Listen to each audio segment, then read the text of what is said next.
It is time.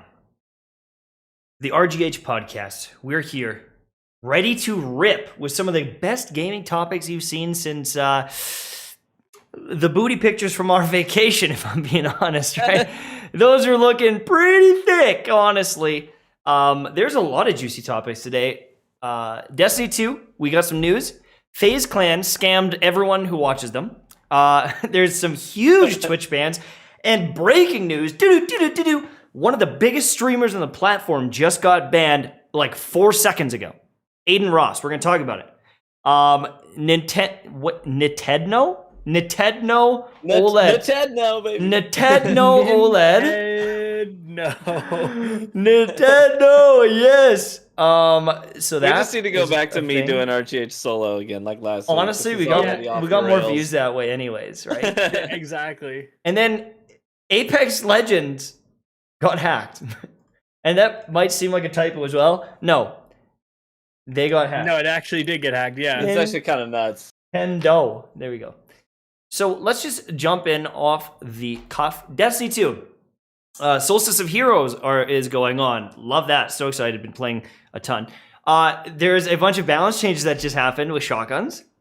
And today, the Witch Queen, they revealed on August 24th, they're going to be doing a reveal event, which are always great. Honestly, I love the Vidoc type content from Bungie. More than playing the game. I love watching the Vidocs of what is going to come. They are really good at hyping people up for their future content. Oh, yeah. I will say that. I mean, they do knock that content out of the park. They over deliver on everything until they under deliver on the content. This is the Bungie way. But no, it's interesting. It's called like, so something that's interesting about that reveal is it's called like the Destiny 2 showcase, right? So they're not calling it the Witch Queen reveal, but it's like, bro, what else would it be? But I think what's cool is, do you guys remember Season of the Arrivals? And Yes. last summer. And I remember it. we didn't know anything about Season of Arrivals until I think it was June 6th. Like, we didn't know what this season was going to be, and then June 6th, everything was revealed, and Beyond Light was revealed at the same time, and then the season launched, right? Mm-hmm. I think that same thing is happening. The reveal date is August 24th, and the next season starts August 24th.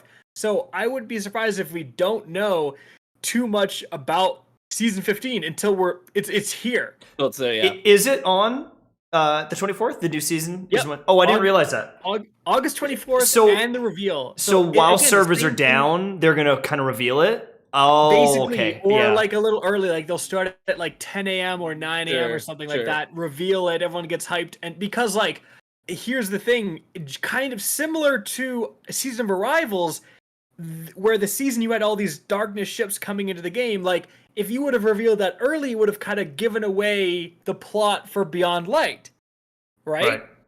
So it's like they can't reveal too much about Season 15. Because it would give away Beyond Light. So that's why they're revealing it like that day. So it's like, here's what's kind of the gist of Witch Queen. Here are your foes. And they're already here. Go get them, gamer. And everyone's like, that's oh, right. like Man, that could be really sweet. It's kind of like how the prophecy dungeon, right? Because is that when it came out? Was Arrivals? When did prophecy launch? It was Arrivals. Yeah. No, that's exactly right. Like, we didn't even know that was a thing. Then we saw the footage. We're like, bro, this dungeon looks nuts. exactly. And they're like, cool, play it. We're Exactly. like, oh, freaking game. Yeah, because wasn't it literally day one it released?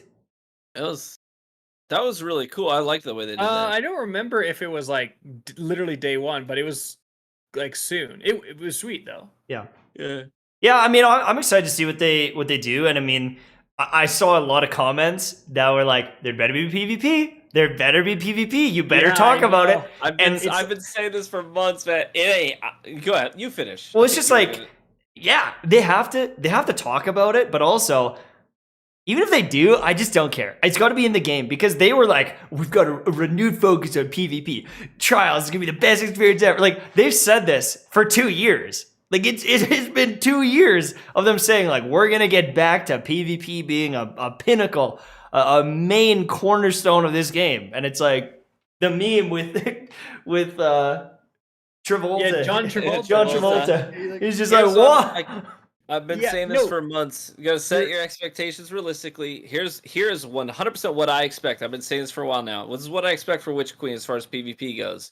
It's just gonna be overhauling systems that already exist. We might see some old maps that were vaulted come back into the rotation just to change up the landscape of PvP a little bit. But as far as brand new PvP content is concerned, I don't think it's happening until a later season would be my guess. I feel like we'll see a couple, like 1 or 2 new maps, just because they get memed on so hard every announcement, and for the last several years, they would have to be brain dead not to say, let's put some resources into making a couple new PvP maps when we ship Witch Queen, because that is one of the major expansions, and usually with a major expansion there is new PvP maps. Usually there wasn't for Beyond Light, but again, like Beyond Light, There was only one for Shadowkeep, bro. There was but one map. one is better than 0. You know what I mean? I'll Ah. say, like, I'm gonna Yeah. say set expectations realistically. I think I agree. I think we're just gonna see an overhaul of what we already got. Vaulted maps maybe come back just to the landscape is gonna change a little bit, which could be good. I mean, honestly, at this point, it would be a huge refresh if I could play some Clash on Emperor's Respite. You know what I'm saying? Like, that map is beautiful. It's super cool. Haven't played it in literal years. You know, you got like Well, Eternity. We know we're getting some sort of new location, right? Like the jungly area, people are speculating old Chicago, etc.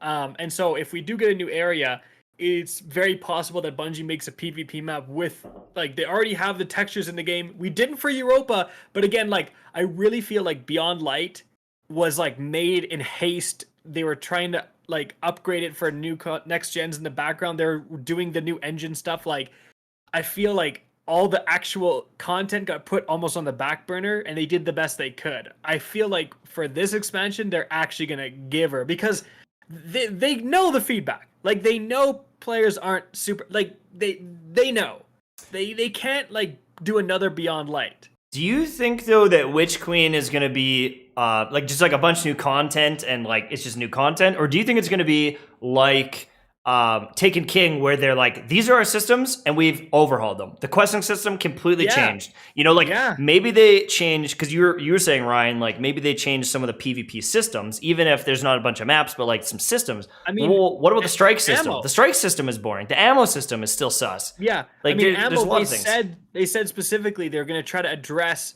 ability regen and like having too much special ammo. So like completely changing the special ammo system. What if they go back to like, we have to pick it up out of the blocks like they used to have back in the like doing something like that will massively affect PvP without necessarily adding a new map.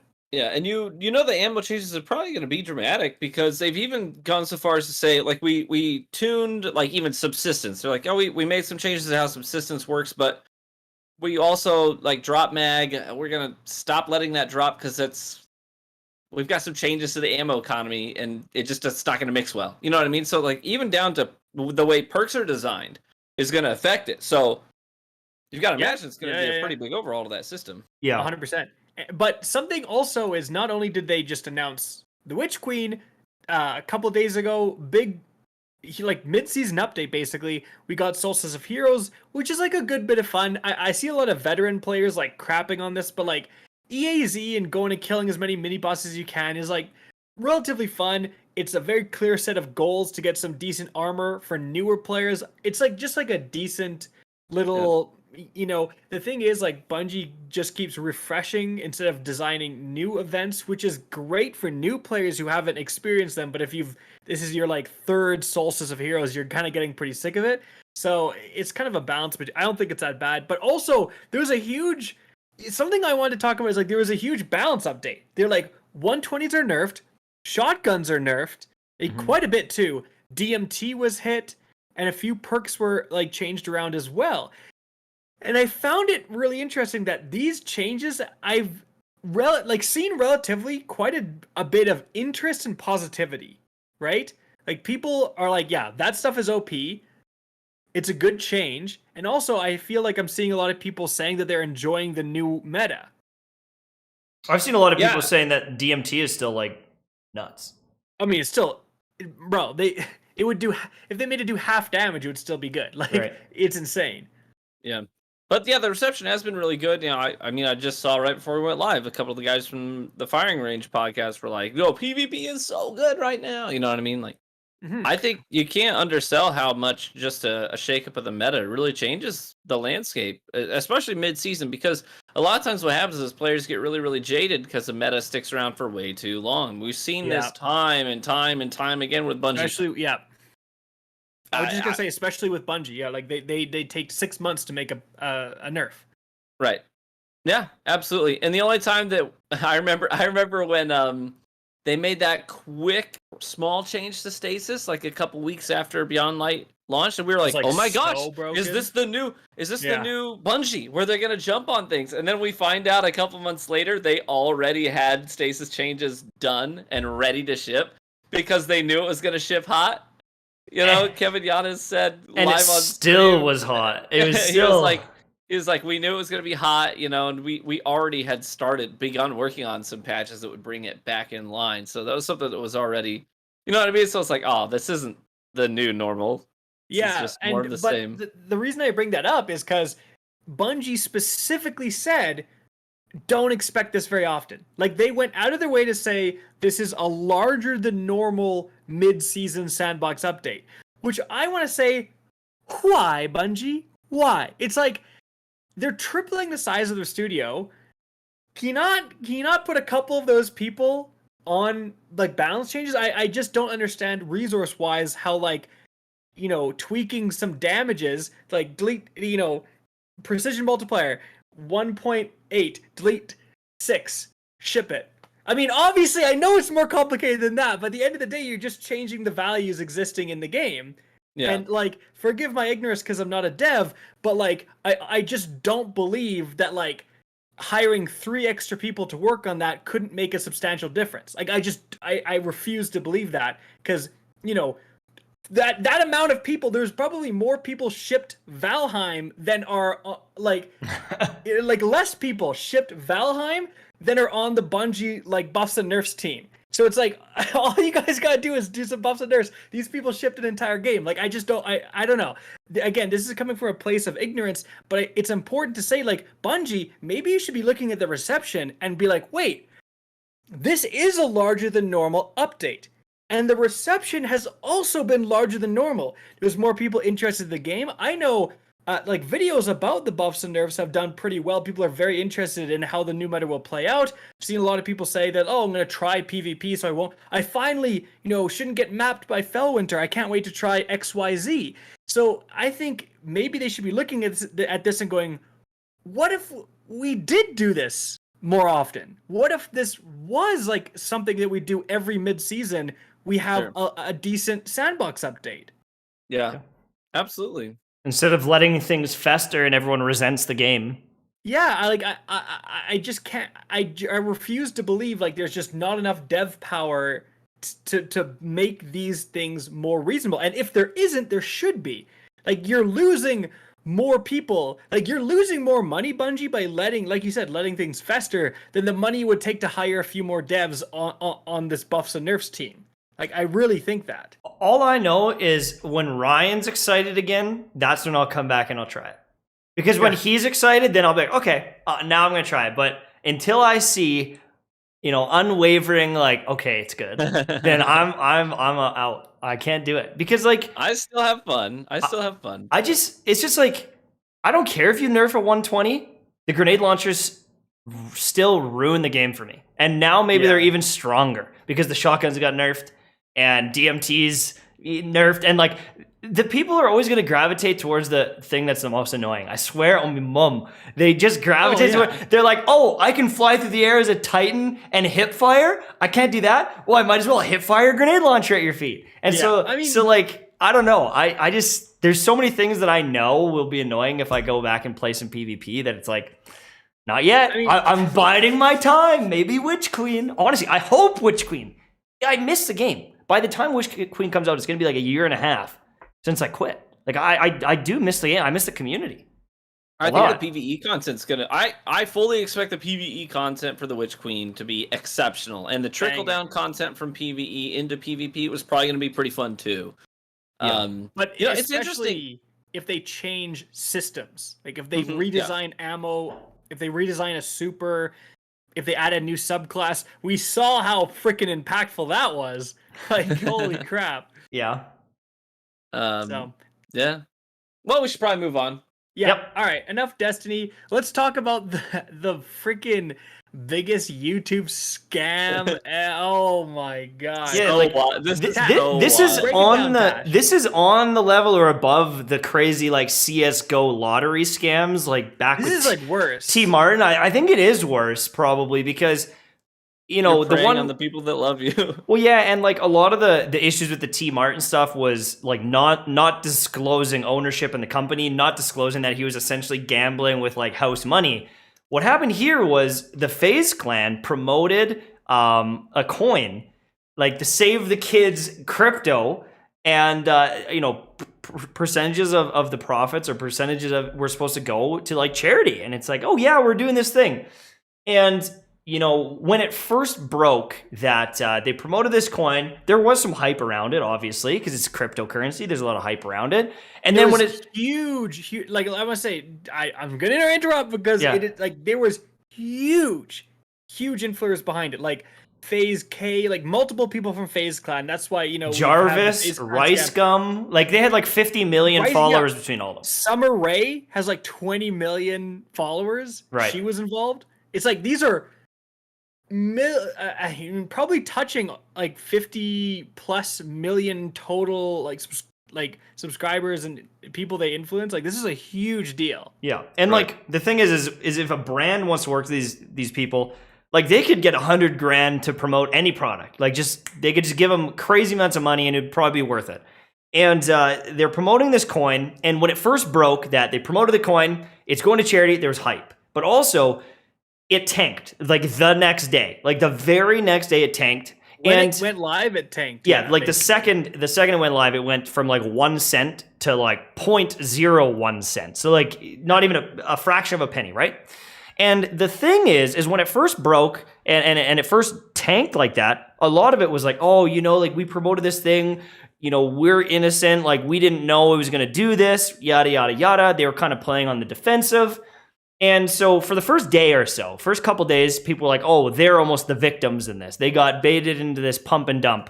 But then it turns out that FaZe was part of the pump and dump. They knew 100% about the pump and dump. So when a lot of these coins go live, they have these anti-whaling measures. So what it means is if someone who owns the coin or is one of the creators of the coin has like 30 million or 30 billion of it, they can't just dump it automatically because then it would tank the price. And so typically there's these whaling measures where you can only sell 1% or 3% of your portfolio per day. So if you want to try to liquidate it, it's going to take you a month to liquidate all your funds or even longer.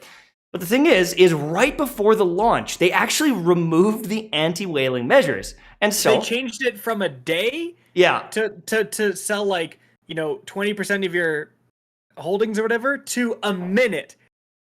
So then guess what happened? Every minute you dump everything. So a lot of the people that were in Faze Clan and were the influencers, they didn't buy the coin necessarily. They were actually given the coin from the developers, essentially. Some people bought in. You know, there's a lot of people involved, but the hour that the coin goes live, it's at a cent. They dumped it. A lot of people dumped it. Not everyone, but 25% out of some people's wallets, 50% out of others, and then I think it's Phase K. He just dumped it. Zeroed out. 100%. The interesting thing is Phase K seems to be the mastermind or one of the masterminds behind this. Not only did he dump all of his Save the Kids coins in like the first 24 hours, heck, he was dumping it like as soon as he possibly could, but they actually tracked his wallet, like his cryptocurrency wallet, and found that almost every single cryptocurrency he promotes, he dumps immediately. He's like, oh yeah, Moon Coin. He basically makes the ad the second it goes up on his Twitter and the price goes up a tiny bit, he dumps every single like bit of coin he has. Mhm. So This guy is knowingly scamming his audience. It blows my mind because abuse of influence. FaZe K has over 6 million subscribers, knowingly scamming his audience by inflating the price of these cryptocurrencies just before he personally profits and dumps them.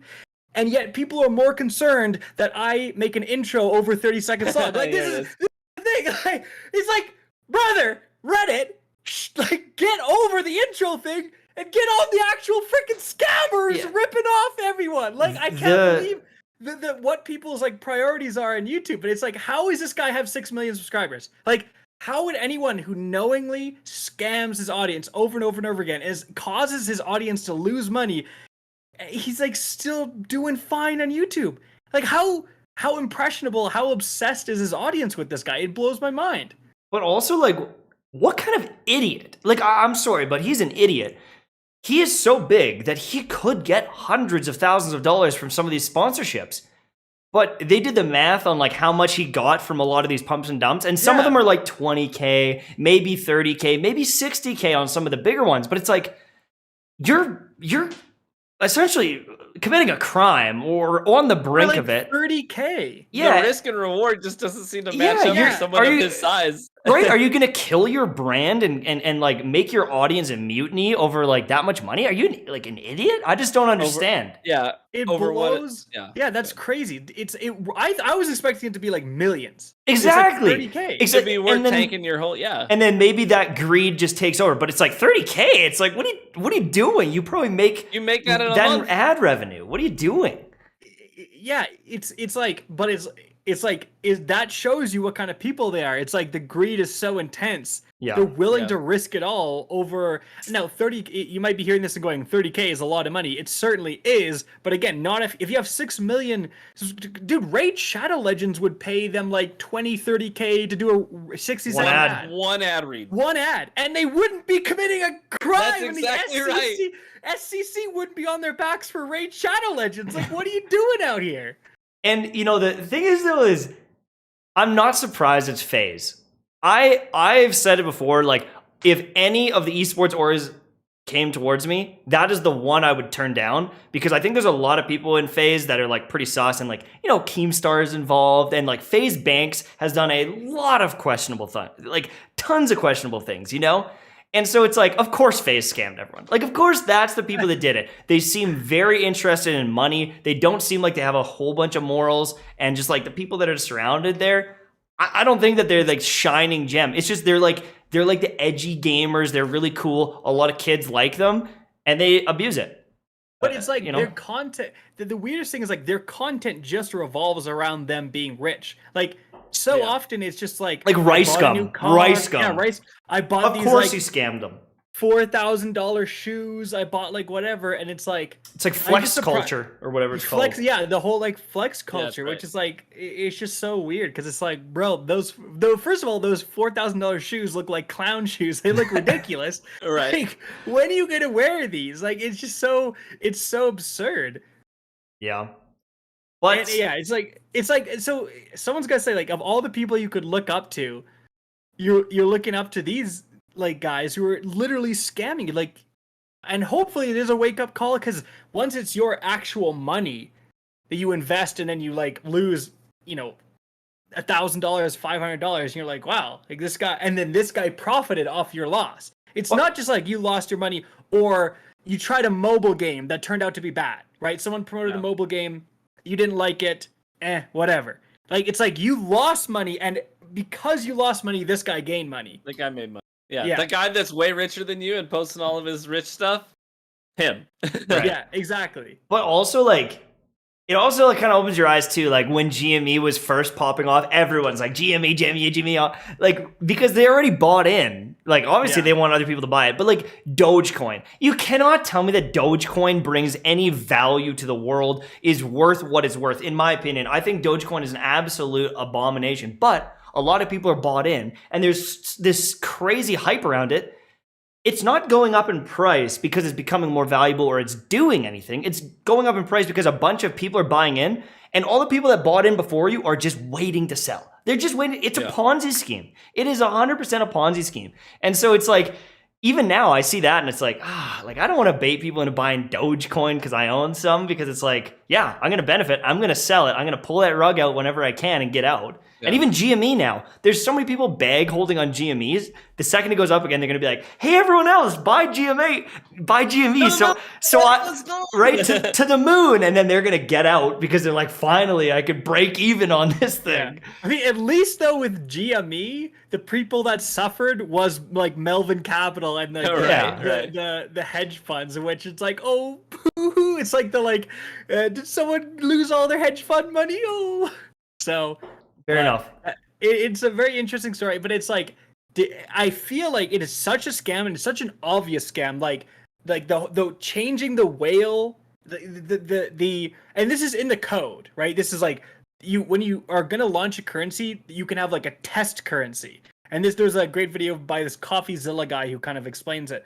But you have like a test version to make sure it's actually functioning.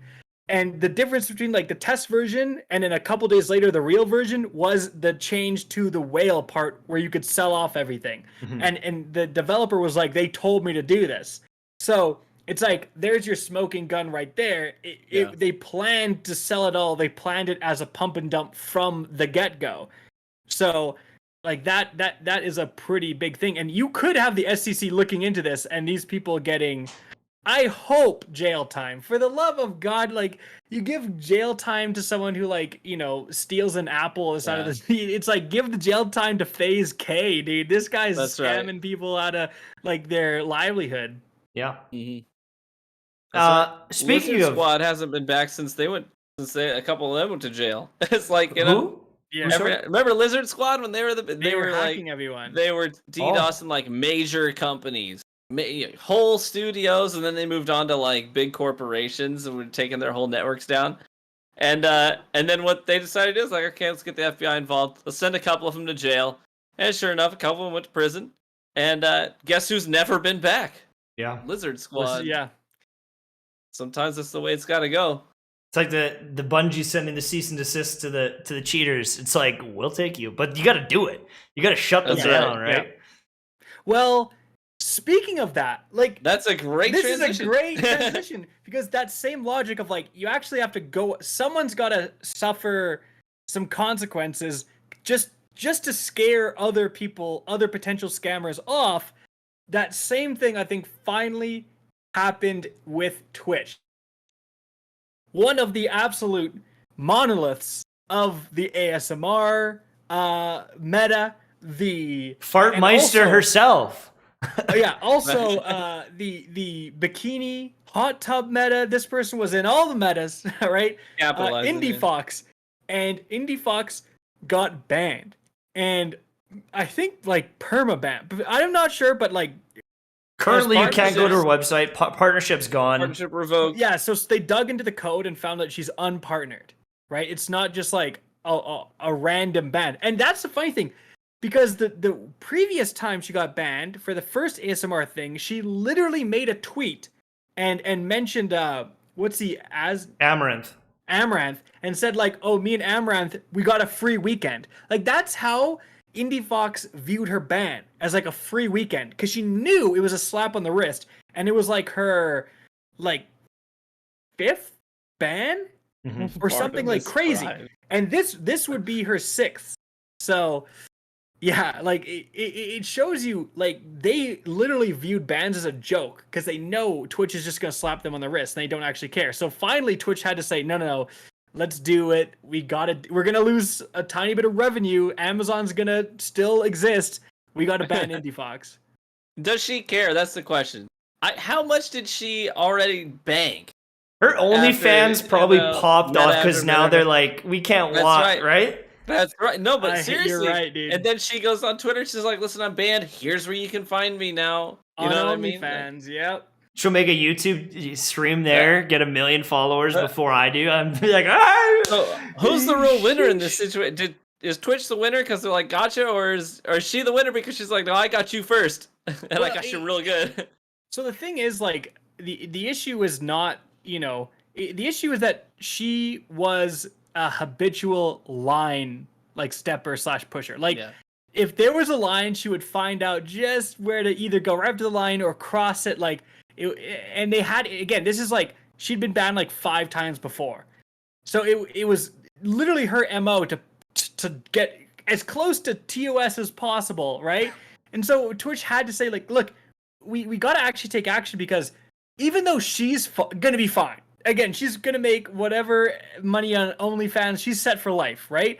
But you have all these other people that are probably trying to become the next Indie Fox that, again, it's just trying to, like, push that line and step over terms of service and break those rules or come as close to possible. And Twitch is like, this is not a good like culture we're cultivating here when everyone's trying to get like next to TOS without being banned, right? The day she got unbanned, she's like, what's the new Twitch meta? And she went live. And then she got banned again. Like, she got unbanned from the like the 3-day weekend. She did one stream, then got banned again. And it's like, what's the new meta going to be? Like, how can I step on that line? And it's actually, there's a really funny YouTuber. I got to find his name, but he has all these ones where it's like, point of view. You're a Twitch mod trying to decide if you ban Indie Fox again. And he's sitting there looking at the footage and he's like, I think this is a ban, but I just don't know. And he's like watching and he's like, ooh, that's gotta be a ban.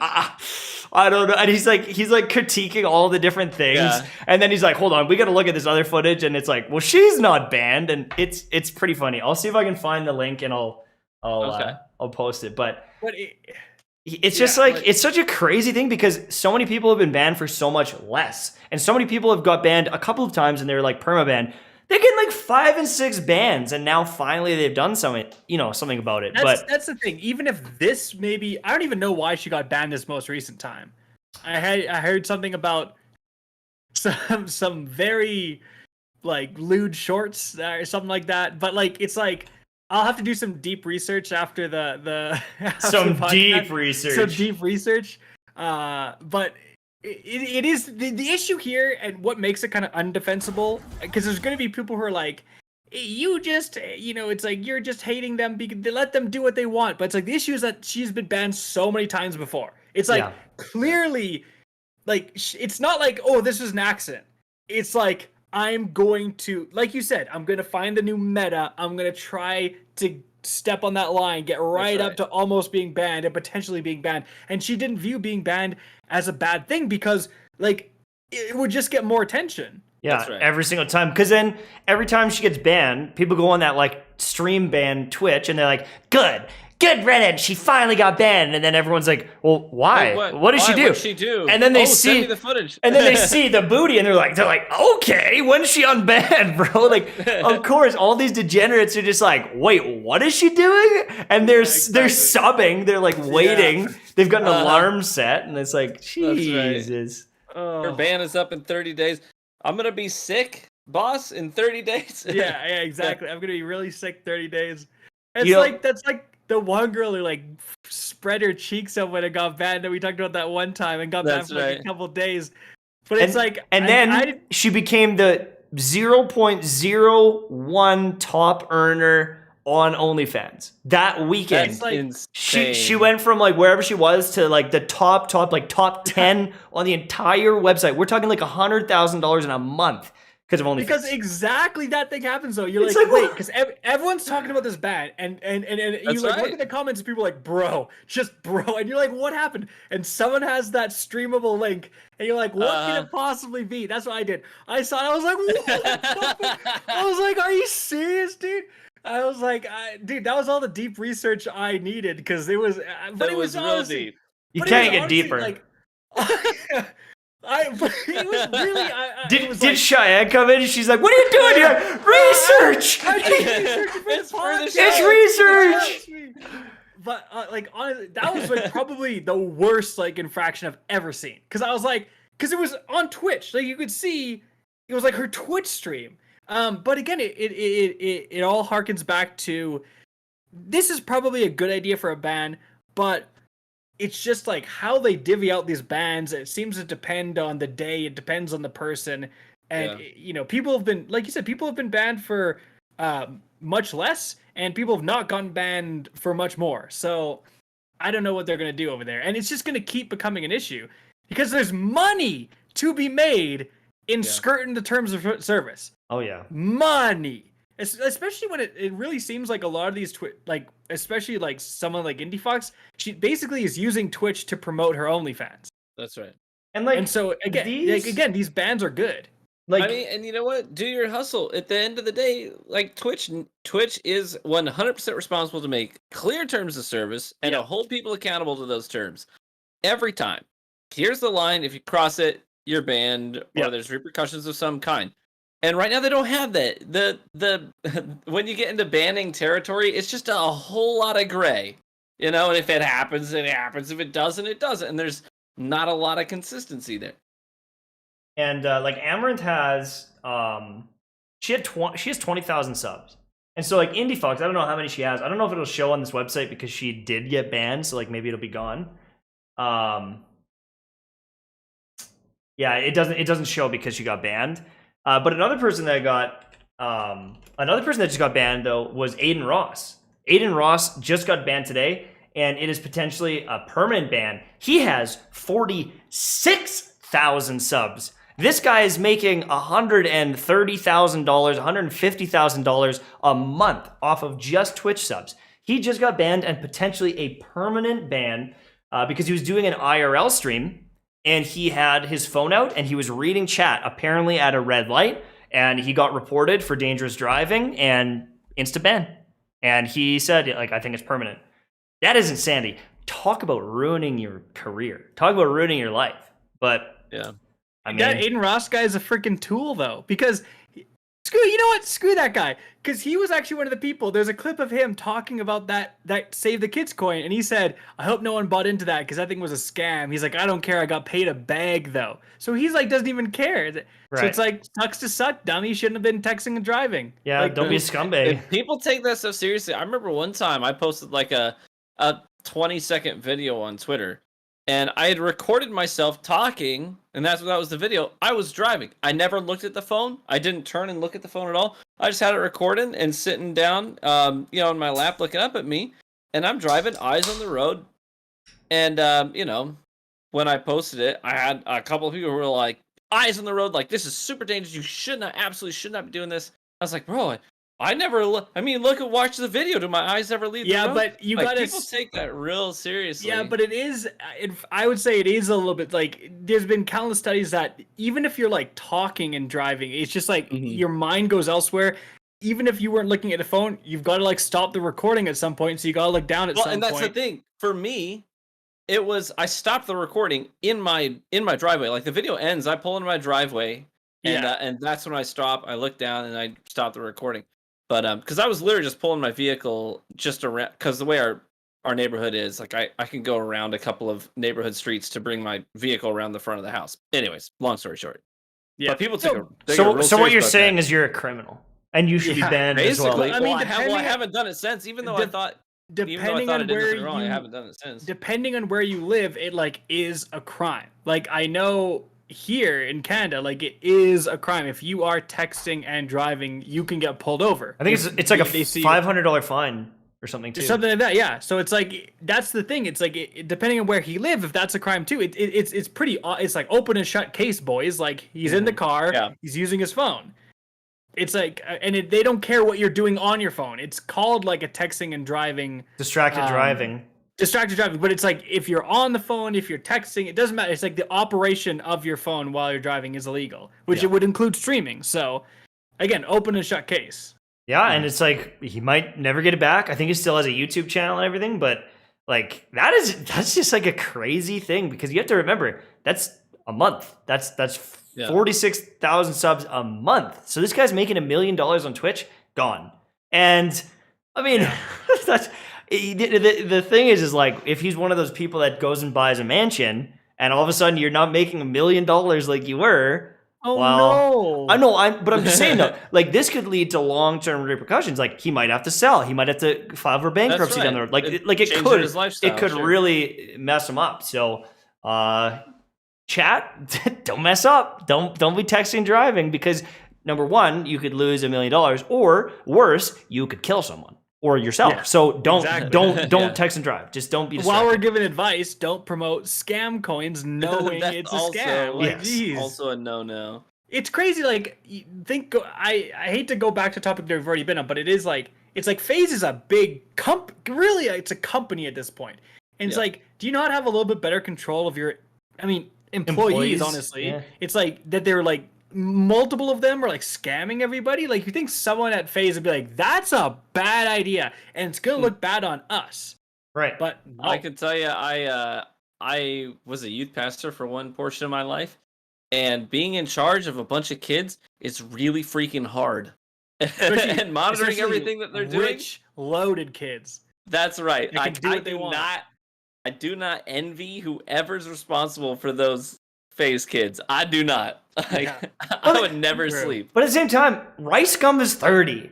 Like, Rice Gum is my age, and FaZe Banks is my age. Like, it's not even like they're like kids. And I know not to like scam and become a criminal. Like, Yeah, I know. you know, right? like it's like some of them are, but I've like, geez, some of them are a little older than I am. But, anyways, let's move on now to one of the biggest scams we've ever heard of, Nintendo. Okay, it's not a scam, but we were talking a while ago about the new Pokemon game. You know, they did the trailer for it, and we're like, it's dropping frames. Like, the footage is dropping frames. Like, something's wrong here. And there were some leaks that there was going to be a new Switch, and we kind of were brainstorming, talking about how Right. there might be some new Switch exclusives, and essentially that's a new console. If they update the hardware and games only run on the new Switch, that's pretty crazy. Turns out they are not getting new hardware. They are not changing the CPU, not graphics card. They're not going to be getting any more FPS. But what they are getting is a very nice new screen. So that is very exciting. If you That's guys the have beginning and the end of the list, pretty much. Yeah. It's a new Yeah. OLED screen. OLED. So it's got so like now- a LAN port, I think now. Yeah, so now when you're dropping frames, you can only play 3DS games. They'll look nicer though. Like, when the frames are dropping, at least you'll go, dang, they're dropping frames on that beautiful OLED screen there. I Yeah. can see every pixel. This is incredible. Exactly. It's just Of my shocking. game- Of my game that has the power of a game that came out in 2003. It's My like, Minecraft render distance is Is- not very far. yeah, but exactly. but It these looks texture nice. packs look nice up close. Look nice up close, exactly. But like, But yeah, doesn't this scare you a little bit about like Nintendo as a whole? If they're I just feel like they're handcuffing themselves. How can they innovate? How can they make Breath of the Wild 2? That's right. Like, is Breath of the Wild 2 going to be 20 FPS in some Like, areas? honestly, like, Are you kidding me? Exactly. Like, how they have to, the technical, like, magic that has to go into like making a game like Breath of the Wild function on that trash console is insane. Like, the devs, there's absolutely some trickery going on. That's why you have those cartoon graphics. Like, it's part of the charm of it, but like, And like, they're even barely doing it. look at Genshin Impact. I can play that on my phone at 120 FPS. Or no, maybe that's only on PC. 60 FPS. I could play it on But still, that red magic phone 120. 60 or is it 120? I wasn't sure. I think it's 120 because I have the red magic too. But it looks incredible, and it's like, this looks better than Breath of the Wild did on the Switch. Yeah. And it's on my phone. On my phone looks better than. Yeah. Yeah. And it's not that I don't trust Nintendo to make a banger game. Like, they have a very rich history of producing some like exceptional gaming content. But lately, it just seems like there's no ambition But for. you're right. But it's like, that's the point, is their IPs are so good. It's like, what's letting them hold on and People do are this gonna buy dumb it. stuff. Yeah. It's like Mario Kart is such a strong IP. They could put their next console as a toaster, like the Jotun toaster, except it has a little tiny screen and it plays Mario Kart at 15 FPS. People would still buy it because it's Mario Kart. It's the new Mario Kart. Exactly. That's right. Like that's letting them get away with this. I just love seeing companies in gaming, whether developers or creators of platforms and consoles and whatever. I love seeing people with ambition saying, this is what we're shooting for. Like, we're just going to go higher, better, stronger. We're just going to revolutionize the gaming experience and make our mark in the way that we can. And I just feel like I haven't seen that a lot from Nintendo lately. Outside of we're going to make a a new sequel to this IP. You know what I mean? Yeah. And to their credit, Breath of the Wild is, by all intents and purposes, one of the best Nintendo titles of all time. I mean, it's, Yeah.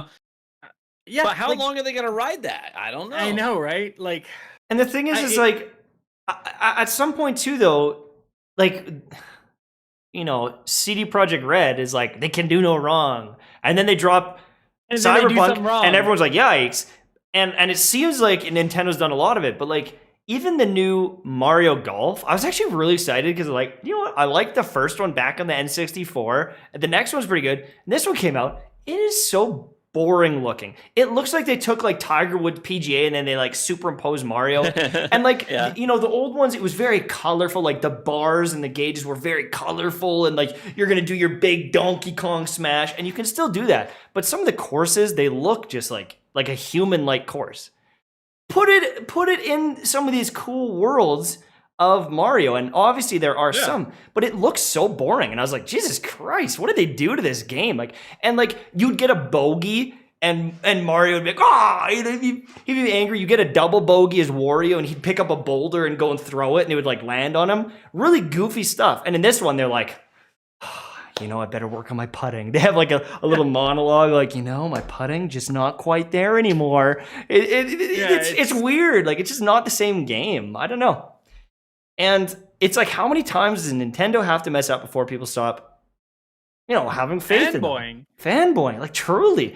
It's like, they can just put out a bag of poop, and people are like, well, it does have the Nintendo logo. Mario in it. Yeah. Like, have you seen Mario in this bag of poop? That looks pretty sweet to me. Yeah. It is, but it's like, make no mistake, the games like Mario Odyssey, like fantastic games. It's just the company itself just makes these weird decisions. And I mean, there was all these rumors about the Switch Pro, and from multiple sources, which makes me think that when you have something like that, it's like they were thinking about it, or they were like planning on doing something, and then in the end, they changed. They didn't work out. Maybe they were concerned about the backlash of like having games that could only run in the Pro version, like what we talked about. It's basically like launching a new console. Maybe they thought, well, we should probably actually launch a new console. Yeah. And maybe they will. Maybe this is just like the updated one. They always do an update to like a lot of their, like there was like the Nintendo 3DS and then like the 3DS Pro, like it was just like a bigger one, and like they always do that stuff, but I don't know. It just, because my brother was like thinking about buying a Switch, and I was like, oh, you better hold on. And then now he's like, oh, sheesh. Yeah, and now he can buy an OLED Switch, or he'll buy the old one on sale because nothing changed enough to matter. So maybe he can get the old one on sale. So I don't know. It's just kind of weird. But let's move on now to Apex getting hacked.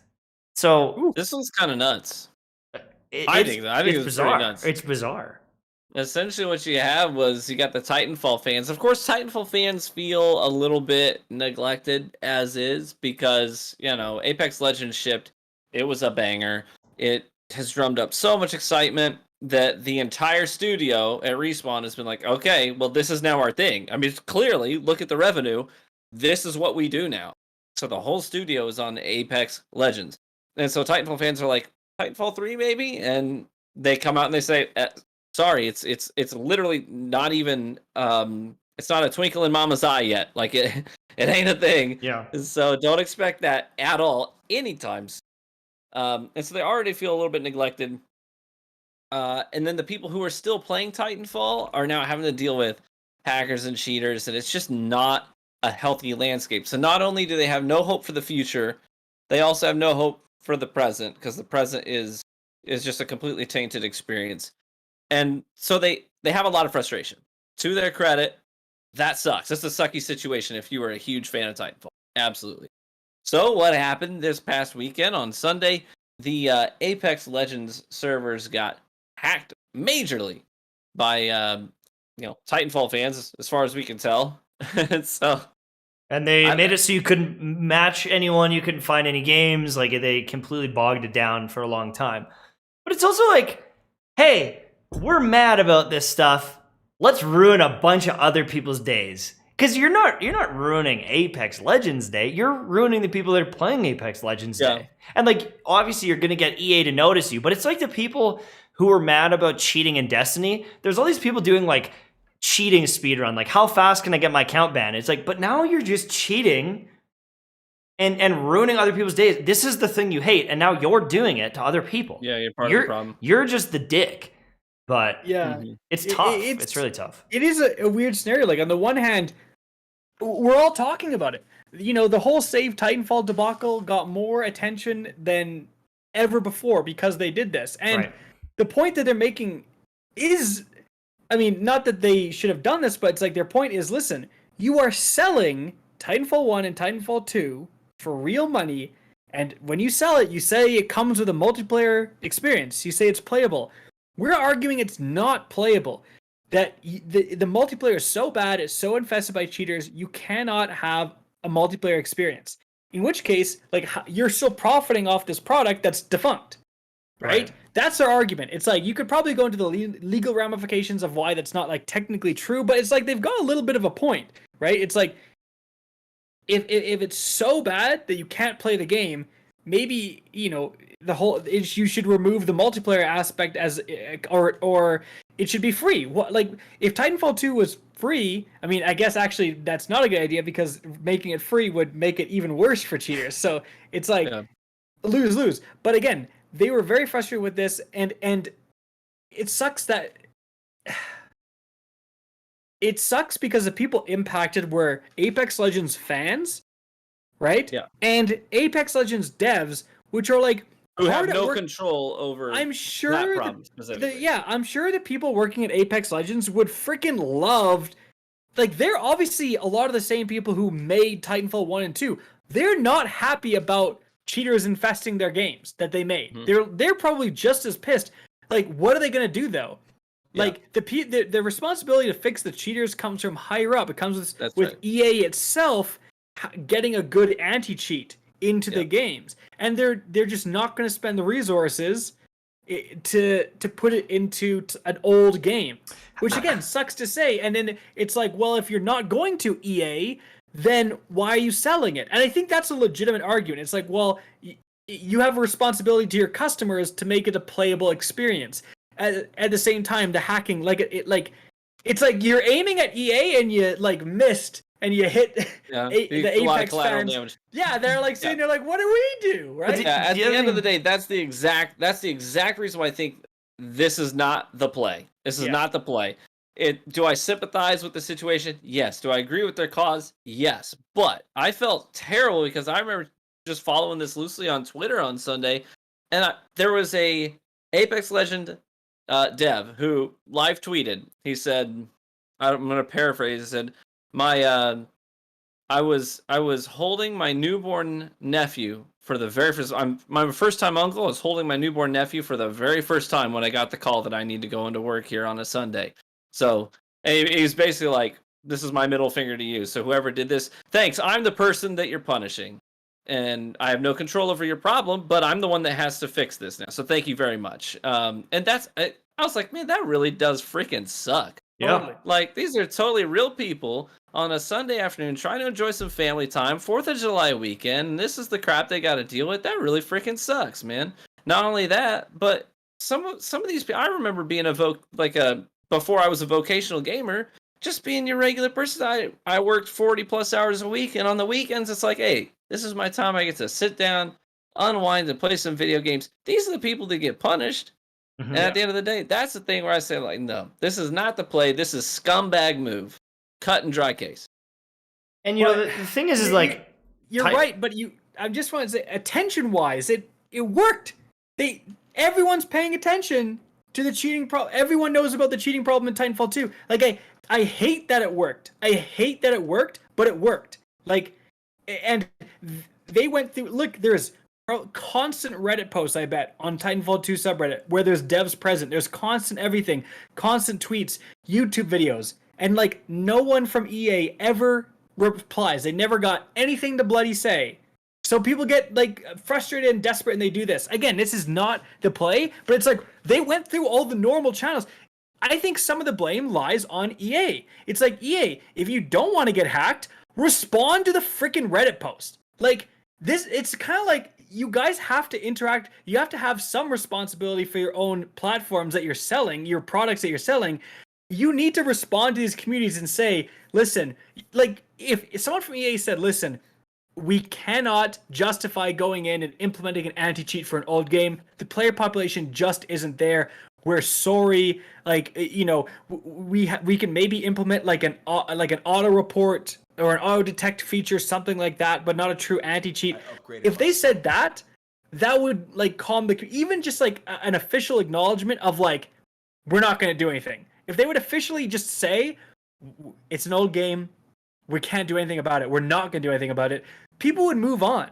But it's just like, they don't say anything, right? Here's for the thing, years though. and years and years. It's like, what year did Titanfall 2 release date? So long ago. 2016. 1 year before Destiny. Destiny's still going strong. Here's the thing, though. Is like, they made Anthem, and they're like, hey, we're gonna fix it. And like, and then they didn't. Yeah, within like right. a year and a bit, they're like, do you know what? We're actually not gonna fix it at all. Like, we're not gonna fix it.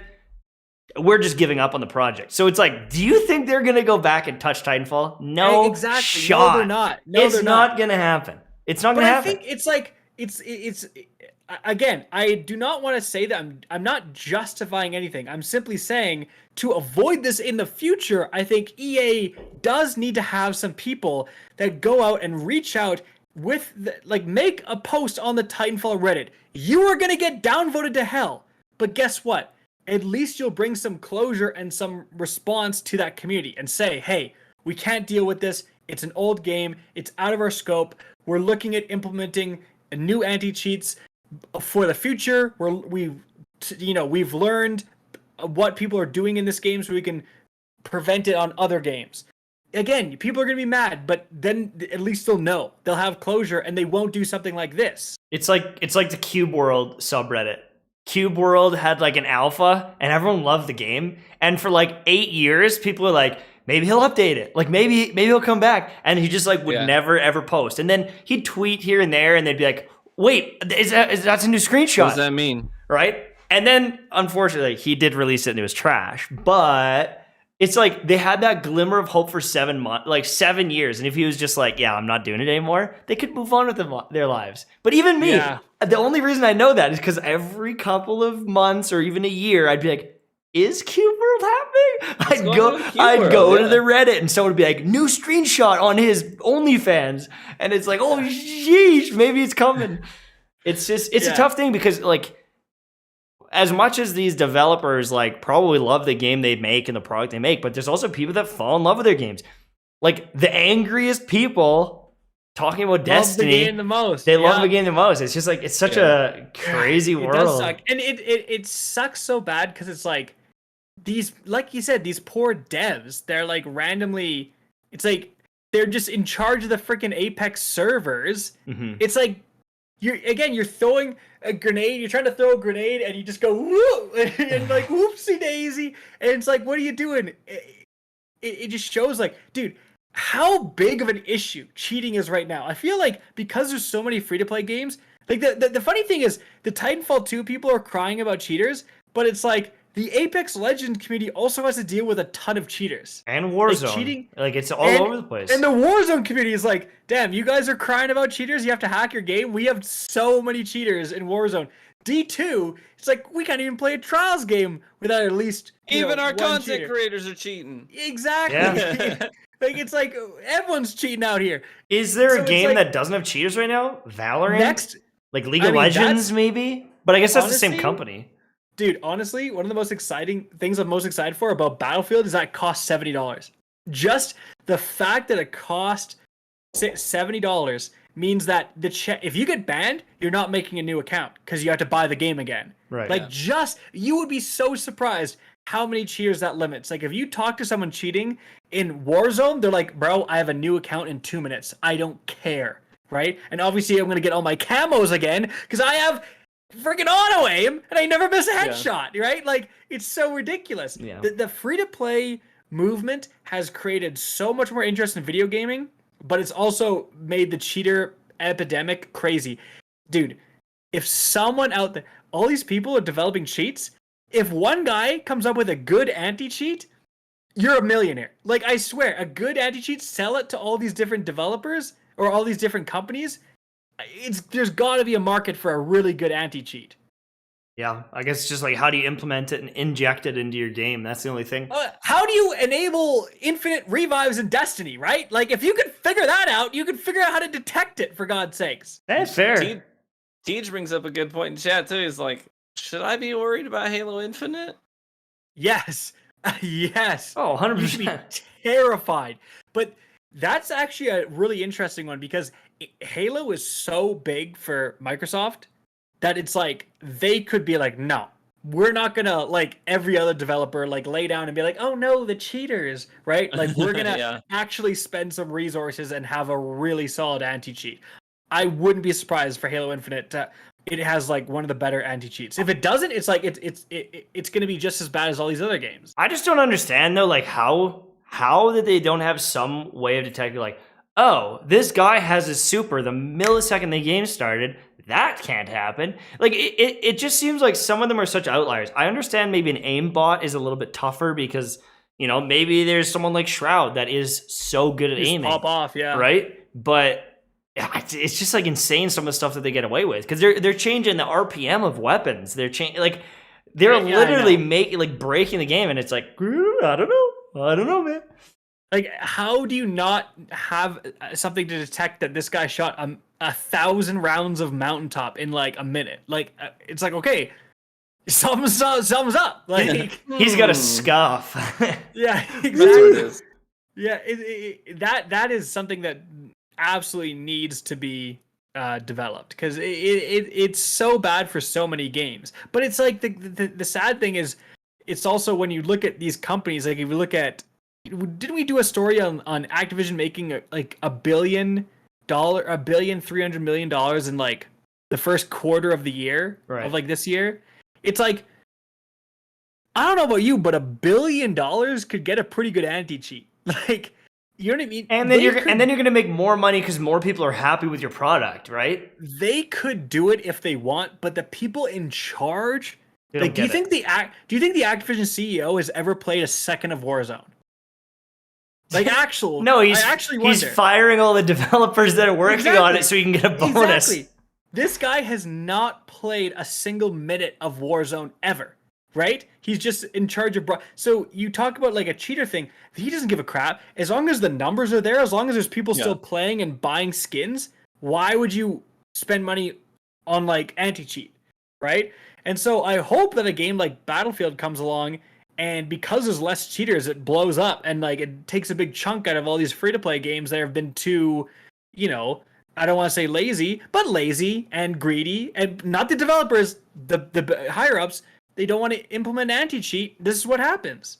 Yeah, absolutely. Or the first game to get a good anti-cheat. Like Valorant says, we got the best anti-cheat going. No one's cheating on our game. That game hopefully will blow up, and then all these other games will have to follow suit. Right. Yeah. Until then, I'll be waiting. But that's going to be it for this episode number 44 of the RGH Real Gamer Hour podcast. We do this episode every Wednesday. What? Before we go... No, we're going right now. No, before we go... Okay, fine. Our one sponsor, Advanced GG. Best and only clinically proven gaming supplements out there. So many fantastic flavors. I got a flavor Cactus Kiwi Lime. Tash got a flavor Mtashed Mango Splash. Sir Demetrius got a new flavor, sour watermelon. Travel Danielle's got strawberry banana. There's cotton candy. There's a birthday cake, which goes super well with milk. Like, it's fantastic. There's just so many good flavors. It's fantastic stuff, and you can use the code RGH to save 10%, and it supports all three of us. Apparently, I don't know. We never seen the money. It goes to an offshore account that Mtashed owns. So if you want to fund his next Lamborghini, get on next. Yeah, exactly. All right. Every Wednesday, 9 p.m., the RGH podcast. Be here or be a cheater in Warzone, I guess. I don't know. Thank you so much for watching. Make sure to subscribe if you haven't already. Thank you to all of our members and viewers, and we'll see you guys soon. I'm Mtashed. I'm KackisHD. I'm True Vanguard. We love your faces so much.